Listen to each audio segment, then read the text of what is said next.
ભરૂચમાં કોંગ્રેસ દ્વારા ગેરકાયદેસર માટી ખનનના મુદ્દે ભરૂચ કલેક્ટર ઓફિસ ખાતે વિરોધ પ્રદર્શન કરવામાં આવ્યું। કોંગ્રેસ દ્વારા ખાણ અને ખનિજ વિભાગની કચેરીને તાળાબંધી ના કરવાનો પ્રયાસ કરવામાં આવ્યો હતો।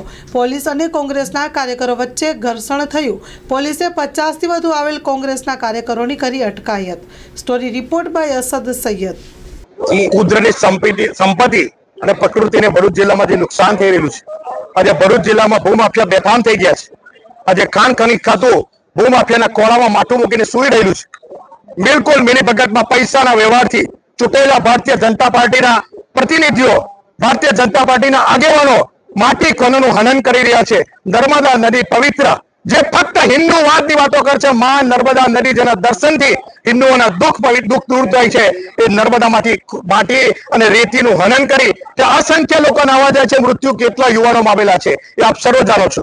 ત્યારે એ જ બનાવ બીજો ભરૂચના દહેજમાં ગઈકાલે જે ખાલી 100 કરોડના ખાણ ખનીજ દ્વારા એસટીએમ દ્વારા આવ્યો, ત્યાં ટોટલ જમીન આદિવાસી ભાઈઓની છે, કોઈનું 2 વીંગુ, કોઈનું વીંગુ, આ રીતે જમીન આવેલી છે। તો ત્યાં માટી હનન વગર પરમિશને એસપી ને બળદના કલેક્ટરને પૂછવા માંગુ છું, મુખ્યમંત્રીને લખીને આપેલું છે કે કોની નજરથી, કોની રે નજરથી, કયા ભારતીય જનતા પાર્ટી ચૂંટાયેલા પ્રતિનિધિના ફોનથી અમારા આદિવાસીઓની જમીનનું કોડાણ કરવામાં આવ્યું ને કોઈ પણ પરમિશન વગર પીસીપીઆર ની જમીન છે, પીસીપીઆર માં વિભાગ આવેલો છે, છતાં પણ પીસીપીઆર ની પરમિશન ખોદવામાં ના આવે, છતાં પણ કેમ ખોદવામાં આવ્યું અને હવે તાત્કાલિક પગલાં ભરવા જોઈએ। અમે મુખ્યમંત્રીને સંબંધિત લખીને કલેક્ટર મારફતે મોકલી રહેલા છે અને તપાસ માંગી રહ્યા છે। ભરૂચમાં ચૂંટાયેલા પ્રતિનિધિ ભારતીય જનતા પાર્ટીના એ આપણા બધાના સાંસદ છે ચૂંટાયા પછી, છતાં એ પણ વારંવાર રજૂઆત કરે છે। તો ક્યાંથી એમની રજૂઆત સાંભળે? કેમ કે એમની નીચે ચૂંટાયેલા ભારતીય જનતાના પ્રતિનિધિઓ બધા કરોડો રૂપિયા ઘર ભેગા કરે છે। ત્યારે આ તાળું લઈને આવેલા છે।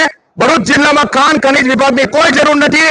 ભરૂચ જિલ્લા કોંગ્રેસ સમિતિ, શહેર સમિતિ અમારા આગેવાનો કાપી છે જમીનો બચાવવા માટે। તમારી ઓફિસની કોઈ જરૂર નથી। અમે ભૂક્કો બોલાવી દઈશું ઓફિસનો। ભૂમાફિયા કોણ છે જગ જાહેર છે। ખાલી 100 કરોડમાં છે, આગામી દિવસોમાં સજા થશે તો આપોઆપ ખબર પડશે।